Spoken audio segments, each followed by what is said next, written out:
মৌলবাদী বলে কিছু নেই এখানে। মৌলবাদী ধর্মীয় লোক আছে কিন্তু মৌলবাদী নয়। তারা বাংলাদেশকে ভালোবাসে, তাদের অবদান আছে দেশের জন্য এবং তারা দেশকে রক্ষা করতে চায়। আপনাদের সাথে একইভাবে বলতে চাই যে এই দেশে কোনো চরমপন্থা বা মৌলবাদের অভয়ারণ্য যেন কোনোদিন পরিণত হতে না পারে, সেটিও কিন্তু আমাদের প্রত্যাশা। আল্লাহকে বিশ্বাস করি অথচ ইসলামকে বলি মৌলবাদ। ইসলামের কাজ যারা করে তাদেরকে বলি মৌলবাদী। আর যাই হোক, এগুলো মুসলমান না, এগুলি মুনাফিক।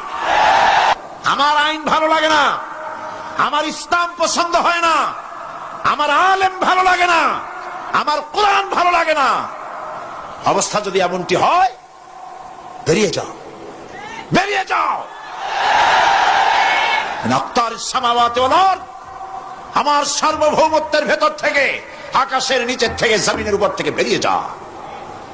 ফানফুজু লা তানফুজু ইল্লা বিসুলতান। কোথায় যাবে? পালাবার জায়গা নাই, বেরোতে পারবে না। আকাশ আর জমিন দিয়ে প্যাকেট করে রেখেছি, পালাবার জায়গা নাই।